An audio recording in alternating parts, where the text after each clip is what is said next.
আসসালামু আলাইকুম। আশা করি সবাই ভালো আছেন। আজকে কিছু কথা বলবো দুবাই ট্যাক্সি ও দুবাই ট্যাক্সির কিছু দালালদের নিয়ে। আপনারা হয়তো আমাকে এর আগে একটি ভিডিওতে দেখছেন, তারপরে আমি আর আসিনি, কাজের মাধ্যমে, ব্যস্ততার মাধ্যমে। গত কয়েকদিন আগে হয়তো একটা ভিডিও দেখছেন আপনারা সবাই। সোহাগ, একটা দুবাই ট্যাক্সি দালাল সোহাগ একটা ভিডিও করছে, সঙ্গে ছিল জিয়া, কামালের অ্যাসিস্ট্যান্ট, দালাল, সেও একজন দালাল, কামালের দালাল আর কি।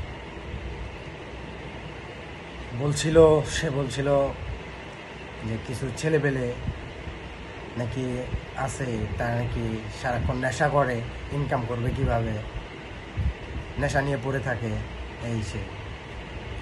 তো কথাগুলো কার উদ্দেশ্য বলছে সেটা হয়তো জানি না আমি, কিন্তু এতটুকু আমি ইঙ্গিত করতে পারি যে আমি তুহিন ভাই কিছু ভিডিও ছাড়ার পর থেকেই এইসব কথা আসছে।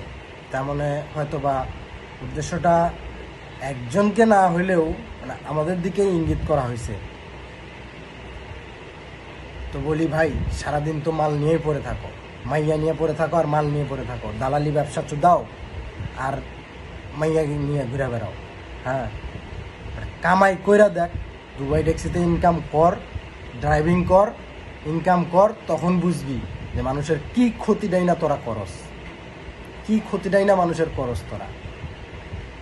মানুষ নিয়ে আসস, আদম ব্যবসা করস, দেশে থেকে ভুংভাং দিয়া এই করবো সেই করবো, 1 লাখ টাকা বেতন, 50,000 টাকা টিপস, 2 লাখ টাকা বেতন, এই করবা সেই করবা, কয়েকদিনে একেবারে 2 হাতে টাকা ইনকাম করবা।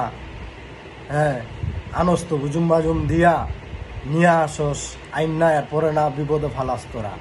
হ্যাঁ, 3 মাসের ট্রেনিংয়ের কথা বললা, 1 বছর ট্রেনিং, 1 বছর বহায় রাখস লোকজনরে, আবার বড় বড় লেকচার চুদাস, পোলাপাই নেশা করে। তোরা তো মানুষ নামে কলঙ্ক, মানব সমাজের কীট তোরা, বুঝছস? শালার কোম্পানি প্রত্যেকটা ড্রাইভার নিয়োগ দেয়, কোম্পানি এক একটা ড্রাইভারের পিছনে সমস্ত টাকা খরচ করে, দেশে থেকে নিয়ে আসার জন্য যে বিমান ভাড়া লাগে সেই বিমান ভাড়াটা পর্যন্ত কোম্পানি দেয়। আর বেটা তোরা বলস যে বিমানের টিকিট নিজের, এই নিজের, সেই নিজের। দেশে থেকে যাওয়ার সময় 4 লাখ, 5 লাখ, 6 লাখ করে নেস, আবার ওই জায়গায় যায় আবার ফের 5 লাখ, 6 লাখ করে নিজে ঋণ হয়। আর চুদাস যে পোলাপাইন নেশা করে,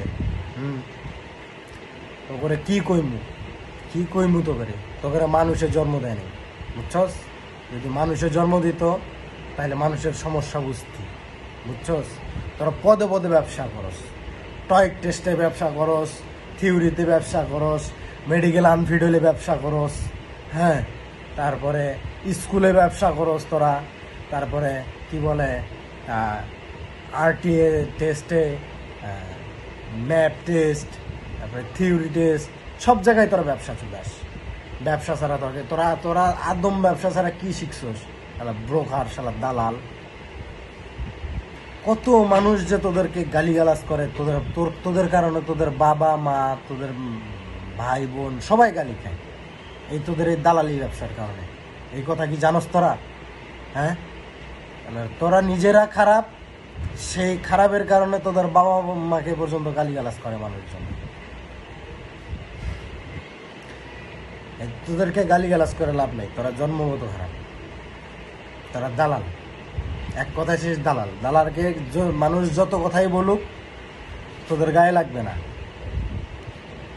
ভাই, আমি সকলের উদ্দেশ্যে একটা কথা বলবো, আপনারা যারা দুবাই ট্যাক্সিতে আসতে চান তারা বুঝে শুনে তারপরে আসবেন, না বুঝে কেউ আসবেন না। দালালের বুঝুম বাজুম শুননা পাগলা হইয়া দুবাই ট্যাক্সি চলে আসেন না। বাপ মার টাকা নষ্ট কইরা দুবাই ট্যাক্সিতে আইসা শেষে নিজেও ক্ষতিগ্রস্ত হবেন, পরিবারকেও ক্ষতিগ্রস্ত করবেন, যেমন আমি নিজে।